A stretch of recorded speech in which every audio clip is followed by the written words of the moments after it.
Good morning साथीहरु। ल है साथीहरु, म चाहिँ अब हाम्रो मजरामा अब सागको सिजन आएको छ है। फेरि मुलोको साग, रायोको साग सबै भएको छ हैन, रेडी भएको रहेछ। अनि यो चाहिँ निमपत्तीको बोट है, निमपत्तीको सुगर, प्रेसर, ब्लड जाम भएको यो एकदम यो बिहान बिहान खानुभयो भने ब्लड जाम पनि खुल्छ है। यसले ब्लड सफा गर्छ, पातलो बनाउँछ, धेरै राम्रो काम गर्छ है साथीहरु। निमपत्ती यसलाई भनिन्छ निमपत्ती। ल हेर्नुहोस् है। अनि यहाँ चाहिँ मेरो एकजना काम गर्ने मान्छे छ, एकजना बङ्गाली राखेको छ मैले काम गर्नलाई। अनि ल हेर्नुहोस्, अहिले मेरो मजरमा यो धनियाँहरू गरेर चालु गरेको छ। यसो धनियाँ, यो चाहिँ मुलाको साग साथीहरू, मुला भएर छ, बाक्लो भएर छ, यसलाई गोडो भनेको छ मैले होइन। अनि यो धेरै बाक्लो भयो कि यसलाई गोडो भनेको। यो कहाँ गयो, त्यो काम गर्दैछ।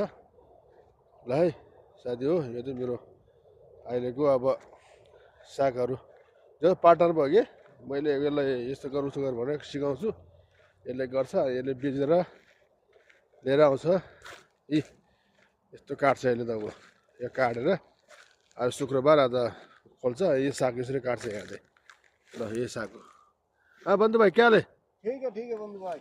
अभी ये उधर लेके जाके बेचेगा। हाँ बेचो, पैसा बेच के ले गया, मेरे भी दे दो हाँ पैसा। आइए आधा आधा करो दोनों का।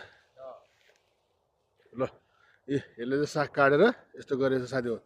यस्तो मिठो हुँदो रहेछ हिजो खाएको है साग यो। यसको एक रिभ्यू हो। ल हेर्नुहोस्, यस्तो मिठो साग छ है साथीहरू। पुरा यस्तो छ। अब यो चाहिँ आलु, यसलाई मैले भनेको छ अब यस्तो गर भनेर होइन। यो पनि ऊ साग हो। ल हरेक कुरो छ है यहाँ चाहिँ हाम्रो चाहिँ। अब यस्तै सुरु गर्दैछ होइन। यो सबै खजुर, अस्ति यो खजुरहरू यस्तो मजाले पाएकै थियो। यो खजुर चाहिँ मैले चाहिँ घर पनि पठायो, मेरो घर फ्यामिलीले खान पायो। भन्दा ल ठिकै, अब खलास हो क्या। ल यस्तो साथी हो, यही छ। बिहान बिहान उता घाम चुल्किरहेछ। ल हाम्रो कम्पनी हो यो चाहिँ, कम्पनीको मजरा हो सागुको। ओके बाई, शुभ बिहानीको।